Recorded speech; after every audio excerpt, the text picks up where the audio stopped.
Kembo salela biso ngolu na yo yawe tozawa pona yo sembola loboko na yo onisa biso Kembo yawe salela biso ngolu na yo.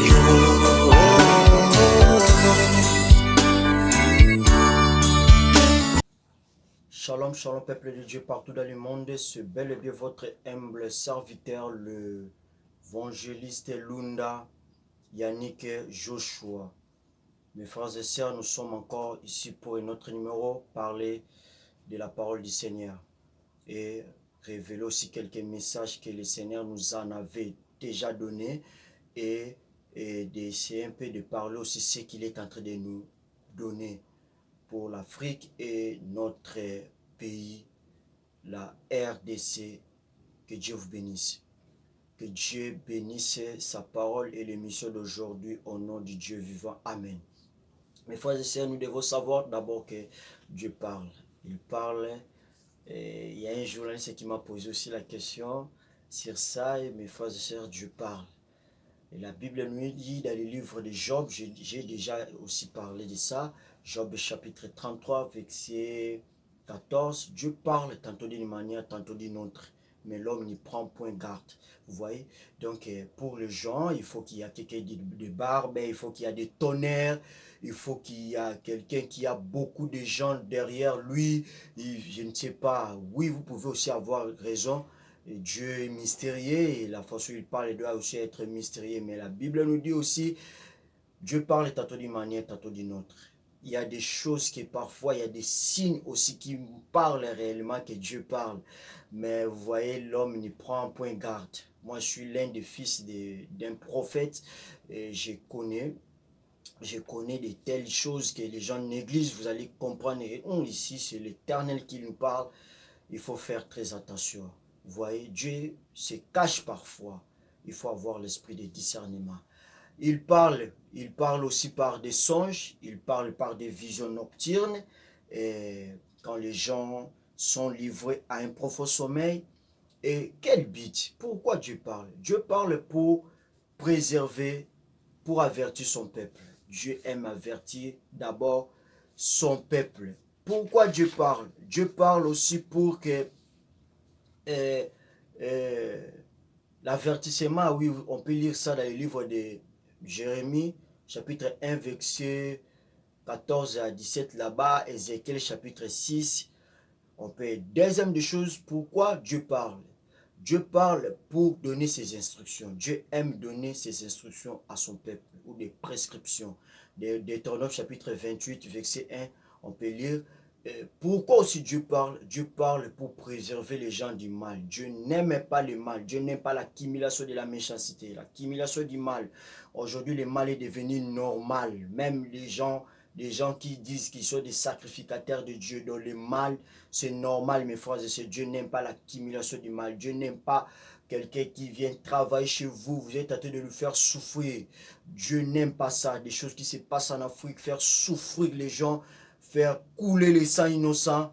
Dieu n'aime pas l'accumulation du mal. Genèse chapitre 6, verset 5 à 7, là-bas, si vous descendez, vous allez voir, Dieu était en colère parce qu'il y avait l'accumulation de méchanceté au milieu des hommes. Pourquoi Dieu parle? Dieu parle aussi pour prévenir quelqu'un de l'orgueil. Dieu n'aime pas l'orgueil. Jacques chapitre 4, verset 6. Dieu parle pour prévenir ton âme, qu'il ne puisse pas y entrer dans la fosse. Il y a plusieurs façons qu'on peut parler ici et nous allons dormir ici. Et le sous-bassement, il y a un sous-bassement à laquelle où on reçoit ce qu'on appelle les visions ou les dons. Il y a un sous-bassement. Mais le vrai sous-bassement, c'est le Saint-Esprit. Parce qu'il y a des visions qui, on vous parle, mais demain, ça vous pousse à travers, ça vous pousse à vous détourner de l'éducation. Ça détourne l'éducation des jeunes. Il y a des visions où il y a des messages, quand vous regardez ça, ça détruit la foi du peuple de Dieu, ça détourne les gens de la parole de Dieu, vous voyez, c'est ça. Et je vous conseille votre soubassement de vision doit être basé du Saint-Esprit. La Bible nous dit le livre des Actes, chapitre 2, versets 32 à 33. La Bible nous dit Christ était ressuscité, monté à la droite du Père, mystère, on va expliquer ça un autre jour. Et il a pris le Saint-Esprit, il a répandu sur nous. Donc c'est ça, c'est le Saint-Esprit qui peut être le soubassement de notre vision ou de notre songe que le Seigneur est en train que le Seigneur peut donner à son peuple, ou il peut utiliser pour que nous puissions donner à son peuple. C'est ça. Et il y a aussi ce qu'on appelle Jean chapitre 16, verset 13 là-bas. On est en train de nous montrer l'Esprit comme consolateur, et il annonce aussi des choses à venir, et l'Esprit parle et élève Jésus. Donc c'est ça, c'est n'est que le Saint-Esprit que nous devons mettre comme soubassement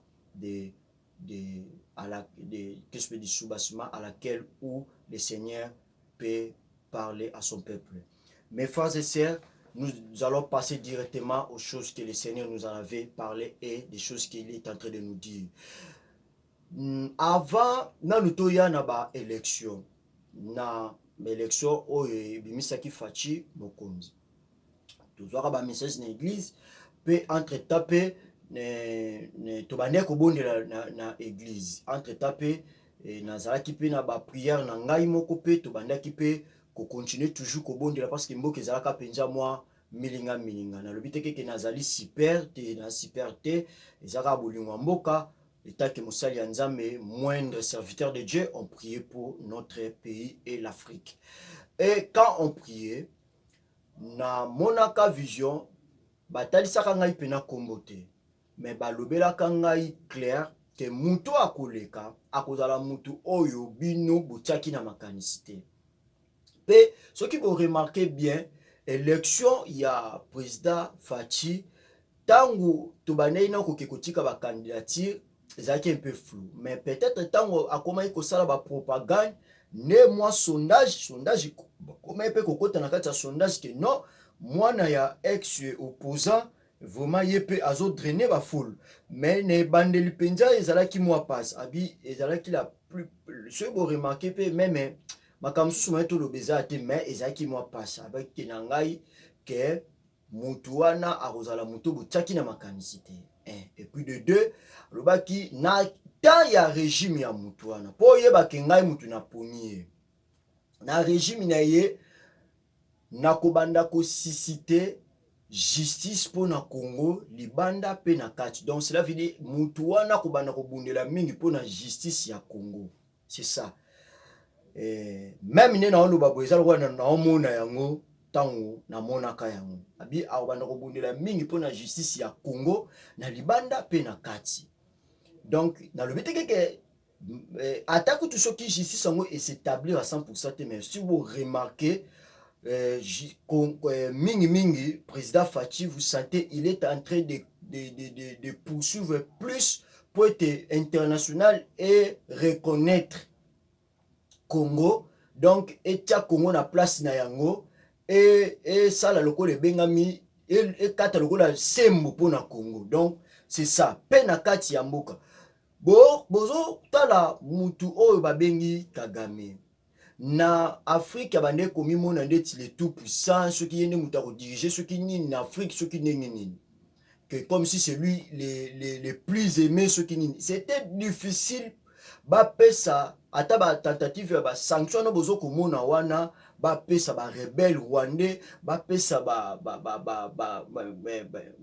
pays ba autorité rwandais ba sanction eza li pendant kwanga te. C'est parce que na onction Nzambe apesi Fachi na ngolo Nzamba salié ezali po amema atalisa justice ya Congo même na niveau ya mokili pe na Congo.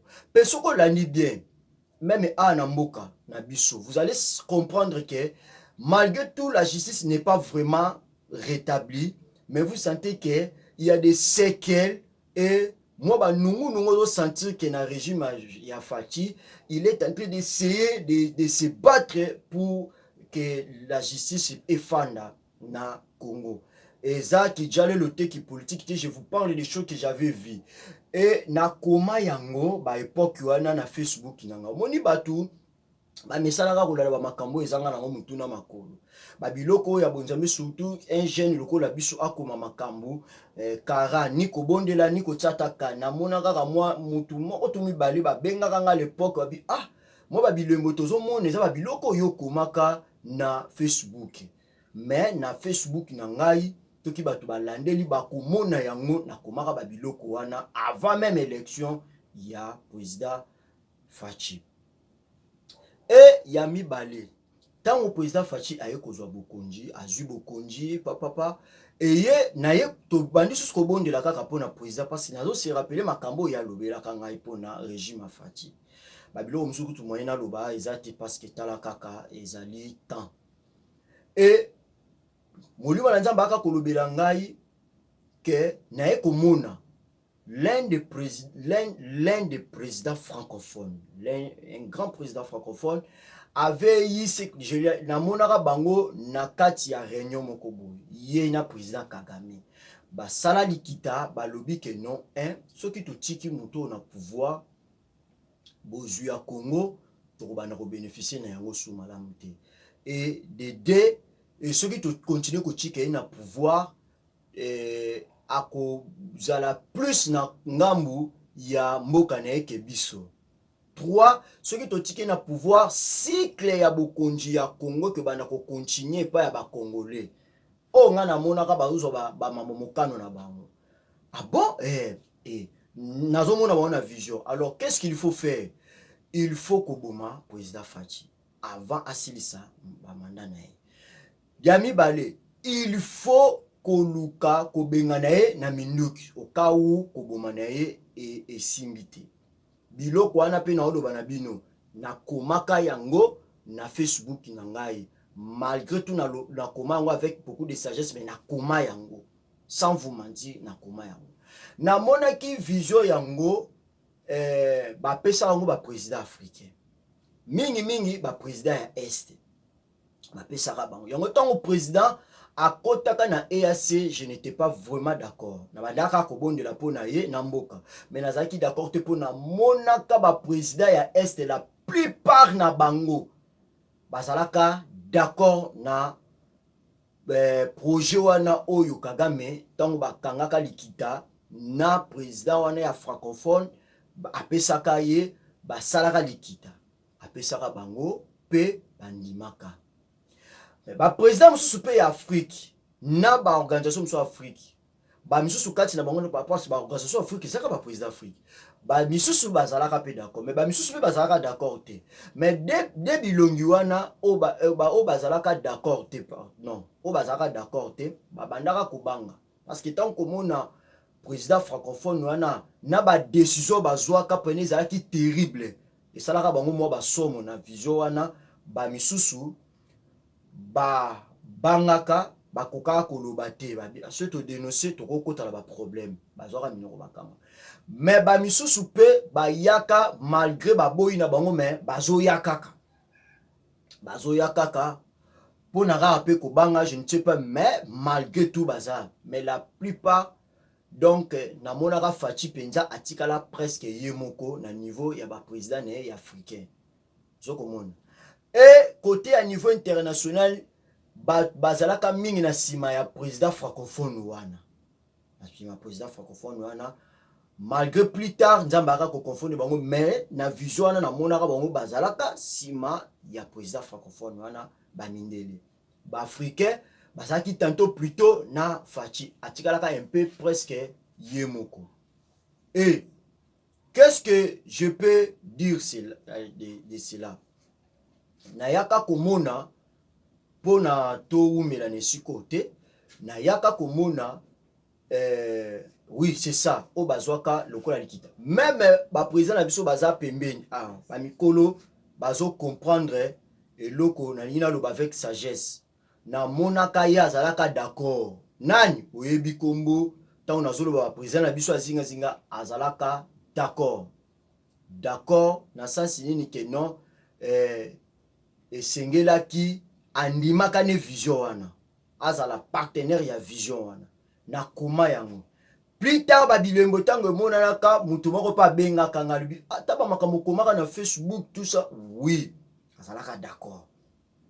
Alors koboma Fachi gloire à Dieu na deux fois déjà na yoka prophétie wana pa ya prophète na biso moko ya mboka ya munene asakolaka makambo yango asakolaka yango ke non eza na projet moko boye Beza Fachi aza na kati ya promesse ya Nzambe il faut to prier rapport na ye mingi mingi abeza na projet moko bazolinga baboma chef de l'état mais Nzambe ako confondre bango 2 ou 3 fois. C'est le prophète Néhéma. C'est le prophète Néhéma que je salue en passant. Néhéma Sikatenda avait aussi prophétisé de telles choses. C'est un grand prophète dans mon pays. Et plus tard, Tokomi Kokende, Bagero Mike Bande Kosisite, ezalaki toujours ba programme na bango. Mais eloko moko na sepelaka na kati ya vision na mulimo na Nzambe ebisaka ngai ke na ko confondre ba projet na bango wana. Mais liloba moko mibalo yo etushaka ngai lisusu président na lobaka na Kagame boy. Ayebisaka ke na ko soutenir yo ata soki ndenge nini bato batiki yo na ko sala tout na soutenir yo okokisa projet oyo avant mandat ya président francophone wana esala nini esila alakaka ye alakaka nani alakaka président Kagame na akosoutenir avant mandat na esila po ba kokisa vision wana. Mes frères et sœurs, ya donc toye ko continuer kokende eloko oyo eyaki kokoka na yaki na teyaka na prière na veillé potokota 2025 na bandi koteya vision Zamba ye kotalisa ngai aye kolobela ngai ke non na début 2025 Zambe azotalisa ngai ke makila ekosopana makasi munguna alingi asopa makasi makila na mboka ya Congo. Na telemisaki peuple bobondi la mingi pona ba frontière Congo, je vois le sang au début de 2025. Le Saint-Esprit m'avait parlé de ça et Nzambe soka ko kanisisa ngai complot o alakisaka ngai pona mokonzi ya mboka pe pona Congo. Et molimo na Nzambe ayebisaki ngai boye na veille ya 2024-2025 potokota 2025. Il m'avait parlé ceci. Il y aura le sang. On veut renverser le pouvoir du chef de l'État pour faire y entrer le Congo dans la souffrance. Batu mingi balobaka ke M23 ezali journaliste moka tunenga ezaba congolais parce qu'il y a quelques congolais non ngai na vision na monaka M23 ba congolais te na monaka ba rwandais programme ya ba rwandais bazoya pression pour ba envahir Congo na monaka yango. Ce qui bozomona quelques congolais c'est parce que Jean chapitre 1 verset 1 à 3,14 la parole a été faite chair. On a vu sa gloire comme la gloire du Fils unique venant du Père. On pouvait voir Jésus-Christ corps comme ça, mais à son intérieur, c'était 100% Dieu. Vous voyez, on peut voir ce qu'on appelle M23 comme ça avec quelques Congolais, mais l'intérieur de M23, c'est réellement bel et bien des Rwandais. Même les bateaux vont soutenir Bangwana. Soki lelo ke na makanti na bino ne ko simba na ngote soki lelo ke bozwaka pouvoir bakotiaka bino ba congolais na place te bakozala na mutu na bango bakotia pour faire souffrir ba congolais et na vision na monaka oh Jésus na monaka na vision wana soki eke to sungi président Fachi o taza na promesse ya Nzambe na programme na bango ndenge bazana yango bako meka kotika Congo na souffle bito meka kotika bango souffle entre ba 2050 ou 60 si je me trompe si na lobango na émission moko ba bengisa ngai et pas journaliste moko ndenge na monaka programme ya Kagame na président francophone wana o alobaki ko soutenir ye na monaka ngo kala et na monaka pe ba pesaka ba politiciens na biso pe o bazalaka awa bazalaki pe na kati ya programme wana sans vous mentir. C'est ça, nous passons. Et na veillé, tout comme ce qu'on a veillé, non, il y aura beaucoup de ça, il faut prier pour le pays, prier pour le pays. Akanisi singa sko makambo la karanga na programme ya Kagame na président francophone wana, y compris na ba politicien na biso o bazalaki nesika o akanisi singa na eza espèce nga ndeti ko lela quand je parlais de ça, to bandi ko bondela. Mais kolo ayebisaki ngai. Moto nyonso wana na veille à 2024 kota 2025 moto nyonso wakozala na sima to aza na sima ya programme oyo pour faire couler le sang du peuple congolais, azala politicien azala nani militaire akoéchapper na épée ya nzambe te. Plus tard là-bas kobanda na ye moko likolo kuna Kagame tina se Nzambe a eu décision dans ma kilo nyonso pour faire couler le peuple congolais. Le paix de l'Éternel est sur vous. Baki bamsusu bakanga bango, bamsusu bakokufa, bamsusu bakobomana entre bango, bamsusu nzambe bakobeta bango na maladi, mopanga ya nzambe ekozala likolo na bango. Mes frères et sœurs, pour finir, nayaki komona lisusu vision moko stade munene. Stade tellement munene bato bazaki na kati et bato ngo plein et stade wana moto moko zo uta libanda avec pression ezoya, avec pression mes frères et sœurs, pression ezoya. Et na kati stade ezaki biloko mibale kota tribune moto ezalaki wana, tribune ezalaki na bakonji chef de l'état, moto ezalaki pe na kati tout autour ya terrain, tout autour ya intérieur stade moto pe ezalaki. Mais peuple bande komona mingi moto oyo bande ko uta libanda oyo bande ko ya.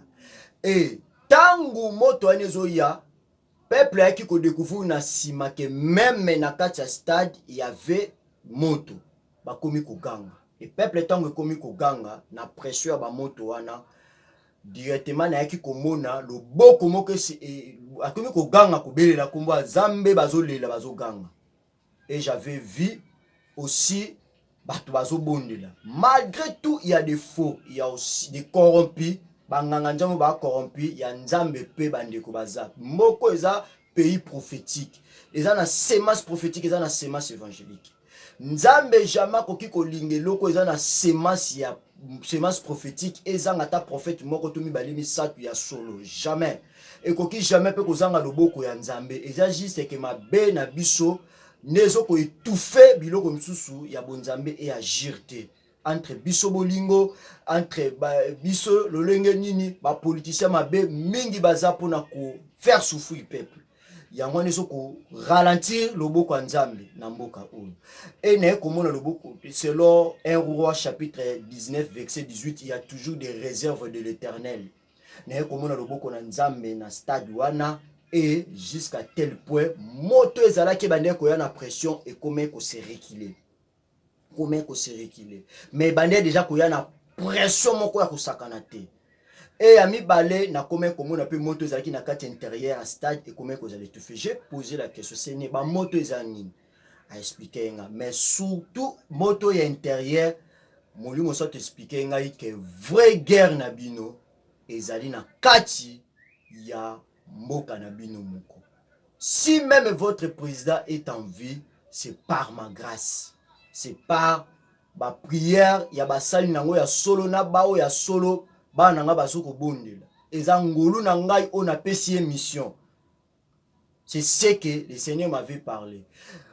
Tout autour ya président eza ya kopola, mais tout autour ya mboka na bino la plupart eza ya kopola. Donc sel nzambe mutu azo sembola loboko na epona kobatela o ebengami mboka. Je voulais simplement vous dire ceci. Je suis pas là pour déjà le ou quoi, non. Je peux vous parler même comme même ceux qui na lali na ko ba no le ba vision na le blom sukutu na kata kata pour essayer un peu talaka minute. Na lina ebisa yo boy. Président Facho bino bozomona wana. Tokoki ko louper ta chote. Congo eza na moment oyo eza ko l'avion ezo sala manœuvre pour décoller. Ceux qui te loupent ta chose, ils ont ma bé, ma casse, et je prie Dieu pour que les Congolais, pour que les jeunes Congolais de tout puissent louper tâche oyo te.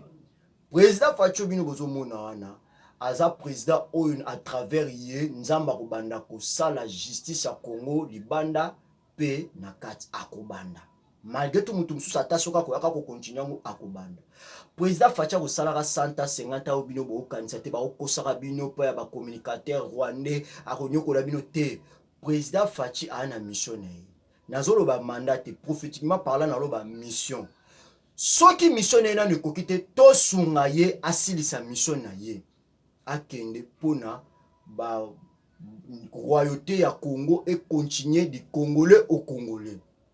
Voyez, même nenge to loba boy ata moto na nzamba sungi ezongi na nguya ya nzambe bochaka na mutu na bino bakozalaka toujours na posa ona monaka bango na vision déterminée to bango na Faci na pouvoir il faut ka basali loko na bango mais kola ebisaka ngai bazali na nzela mon côté tant qu'azana biso elongo tant qu'azana biso elongo vous voyez même yon bo remaka na ba émission na ngebele na bondi la mingi pona mokonja mboka partout il va mettre ses pieds que la grâce de l'Éternel le couvre partout il va partir que la grâce partout qu'on va lui appeler que la grâce de l'Éternel le couvre parce que baza toujours na mission na bango ya kosala mabe mais total elika nzambe oyo yene mutu azala mutu akoko confondre mosala nzambe to présenter nzambe to bonde la nzambe selon Ésaïe chapitre 8 verset 17 à 20 là to présenter bikeko te to présenter nzambe na place abato bazo lakisa bikeko parce que celle nzambe mutakoyi kongengisa mwinda atelemisa l'aurore dans ces pays.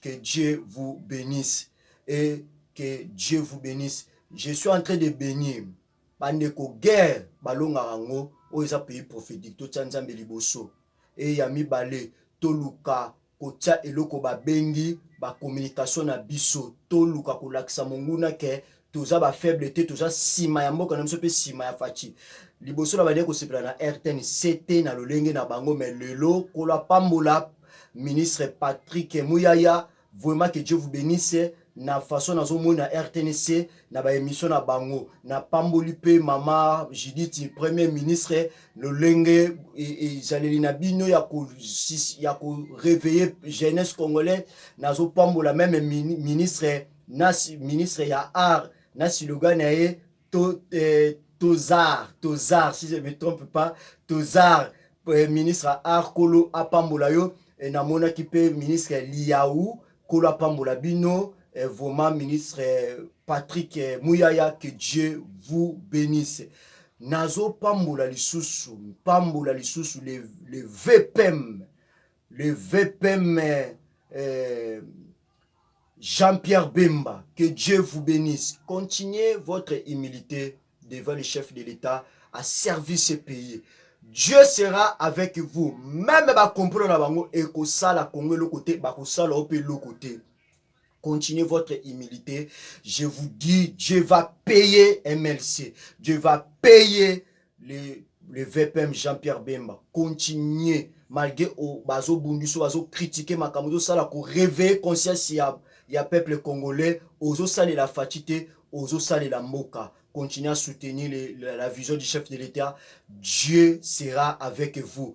Que Dieu vous bénisse et que Dieu vous bénisse partout au Bolanda Kingai. Faci azana mission makasi pona mboka où nous devons lui soutenir. Que Dieu lui bénisse. Nazo bonde la tata esika nyos na ona lobby otalisaka ngai na ozo talisa ngai na ona lobby te. Tika nzamba faire comprendre le peuple congolais koleka ngai moko moindre serviteur oyo azanga tina. Nzambe batela mokonja mboka bomba ye batela ye bomba pe ba oyo ba telemi po ba soutenir ye ba hypocrite bazala mosika na kombo na Yesu Kristo nzambe na bomo ba kende mosika ba bwaka na moto na kombo na Yesu Kristo nzambe na nguya nyonso batela mboka Congo nzambe na bomo nazala kondima mopanga na ose telemi et ravager olobela kangai ba force na bango ba projet na bango ekobaluka contre bango moko nazol maudire olobela kangai tata oza susu na posa komona babilongi mosusu te na mboka o tika loboko no emimonisa olobelaka ngai baprojet na bango ekozala nile sans effet batela mboka na biso na kombo na Yesu Kristo Nzambe na bomoi. Amen. Na bondeli pe pona Yannick Samantu esika azali Nzambe abatela, na bondeli pona Monsieur Glody Diakiese Nzambe abatela, na bondeli pona bana na yo nyonso partout balandi ngai na mosika to na pembeni Nzambe abatela pe abatela Kongo na kombo na Yesu Kristo Nzambe na nguya nyonso. Amen. Que Dieu vous bénisse. Notre numéro c'est plus 243 89 67 68 538. Et notre YouTube c'est EV Lunda Yannick TV. EV Lunda Yannick TV. Abonnez-vous. Si vous avez besoin de Yakobenga, to sungana ba prière, to sungana s'occuper bozala poser ko sunga mosali ya Nzambe ezape mabete kolo a kopambola bino. Kolo apambola bino. Ciao. Merci beaucoup. À la prochaine. Kembo salela biso ngolo